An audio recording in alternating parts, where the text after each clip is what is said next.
Sebenarnya, ada rasa takut yang selalu menghantuiku.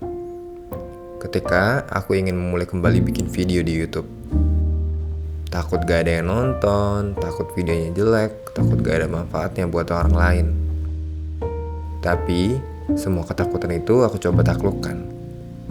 Karena aku sadar, kemungkinan-kemungkinan itu perlu pembuktian apakah benar-benar akan terjadi atau tidak. Lalu, terbitlah satu video yang sedang kalian tonton ini.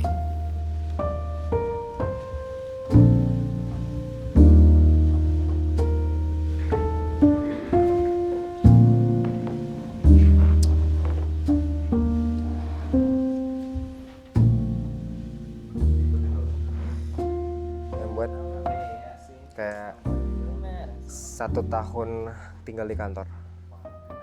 Mungkin aku akan menceritakan jauh sebelum aku keterima di Malaka Project ini. Karena banyak sekali hal pertama dalam pengalamanku. Mei 2022, aku ketemu pertama kali sama Bang Ferry Irwandi di sebuah kafe di Jambi, di pinggir danau. Waktu itu setelah lebaran, Bang Ferry sama Kirana sama istrinya, Kak Muti, itu mereka lagi nongkrong. Dan waktu itu hujan kebetulan.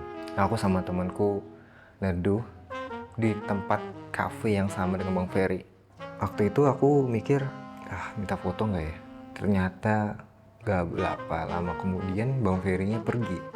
Aku kira bakal, nggak ketemu lagi nih, nggak dapat lagi nih kesempatan.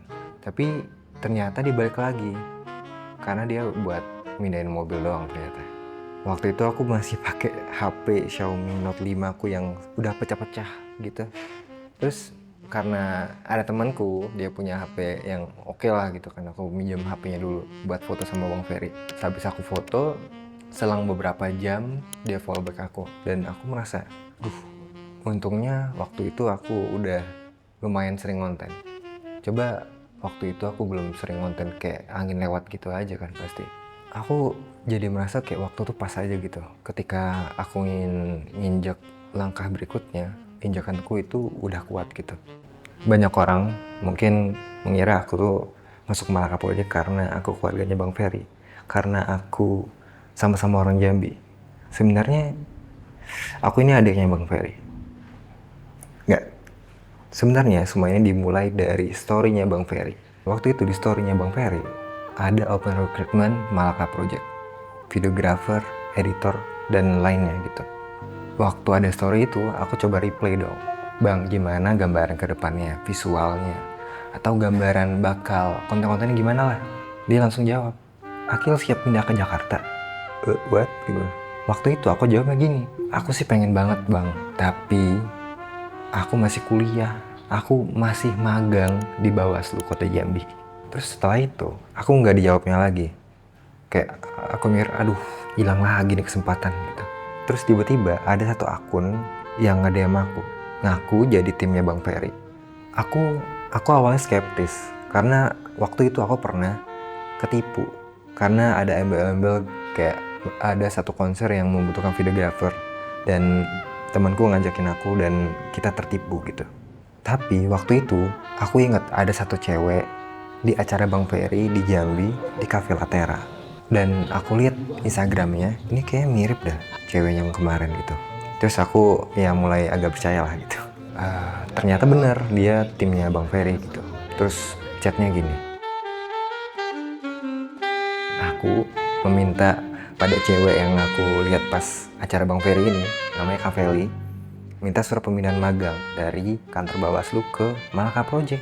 Setelah banyak hal yang aku lakukan untuk mengurus perizinannya, mengurus cengkone kalau bahasa Jambi, terus tete bengenya gitu. Pengalaman pertamaku untuk naik pesawat ke Jakarta.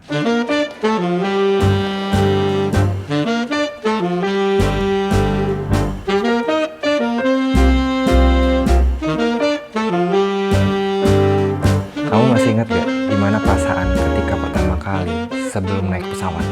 Aku masih ingat pertama kali betapa deg-degannya aku ketika bukan pas di pesawatnya, tapi ngurus administrasinya, terus ngecek jadwalnya, takut salah gate, takut salah tiket, takut salah banyak hal gitu. Tapi setelah kejadian-kejadian kayak gitu, aku menyadari bahwasannya ketakutan tuh karena ketidaktahuan gitu. Ya cara terbaik untuk mendeblang ketidaktahuan adalah bertanya, mencari tahu informasi sebanyak-banyaknya. Terus teliti dalam membaca, lebih baik banyak bertanya kan daripada kurang gitu loh. Terus setelah ketakutan itu hilang, aku merasakan melambaikan tangan kepada orang yang kita sayang saat di bandara itu gimana rasanya. Ternyata orang yang dulu aku lihat, abang-abang yang aku lihat membawa koper untuk berangkat dan lambaikan tangan kepada keluarganya itu ternyata aku sekarang. Hingga pada akhirnya, aku merasakan pertama kali pesawat lepas landas. Tiba aku di bandara Soekarno-Hatta jam sore lah, pokoknya mau ke malam gitu. Aku melihat, anjir, ini Terminal 3 gede banget. Ternyata Bandara Jambi itu sekecil itu gitu. Malam itu aku OTW ke kantor Malaka Project waktu di Menteng pertama kali. Malam itu jadi pertanda aku gabung di Malaka Project 18 Oktober.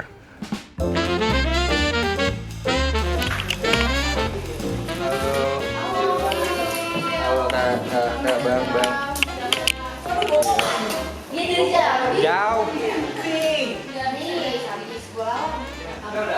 Jadi nyari. Bang, yang ini boleh dibuang apa? Apa? Ini coba.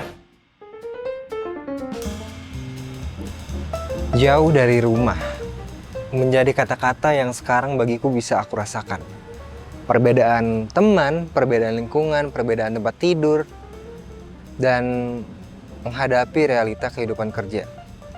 Dan ini semua adalah perjalanan pertamaku untuk merantau. Di sini semua terasa cepat. Semua bergerak seakan aku yang jalannya lambat.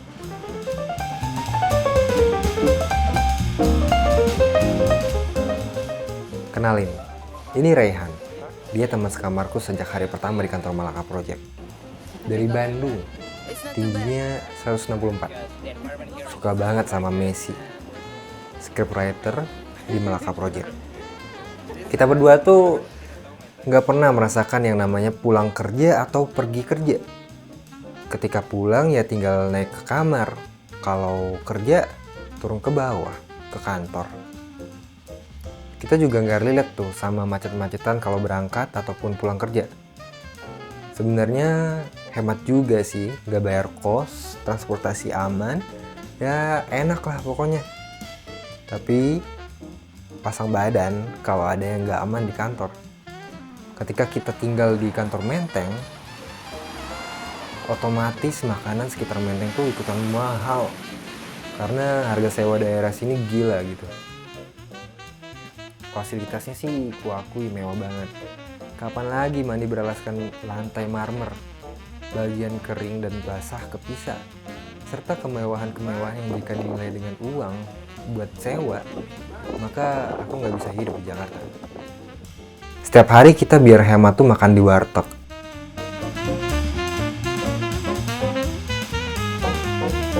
Setiap di kantor, kita selalu menjadi orang yang terakhir berada di kantor.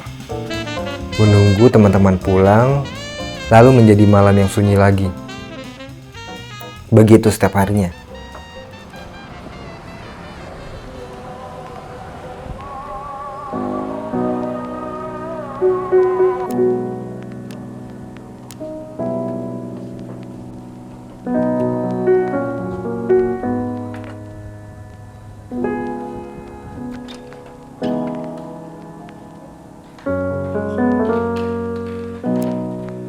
Sedikit pertemuan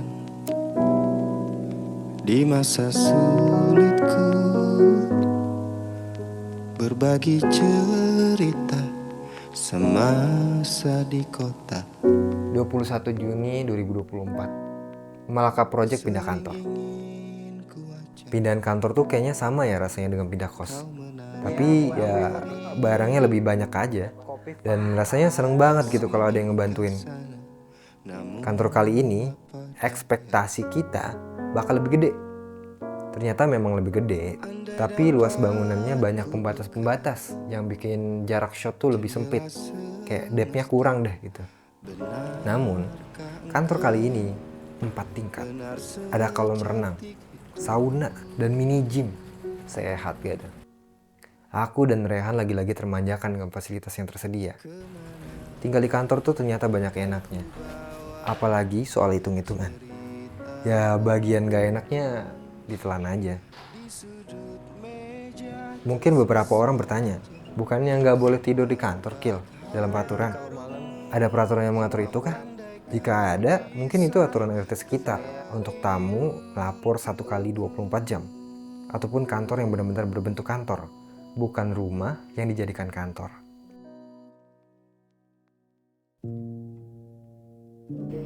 Di kantor, setiap jadwalnya, aku pasti bertemu bintang-bintang tamu yang dari dulu aku ngefans. Aku tontonin setiap detik videonya. Paling enggak bisa ketemu gitu. Dan dia tahu aku hidup. Paling enggak, aku tahu rasanya ketika mimpi-mimpi itu tak lagi menjadi mimpi, namun menjadi nyata di depan mataku sendiri. Dan dengan keadaan yang lebih baik daripada yang aku bayangkan jika hidup di rantau orang.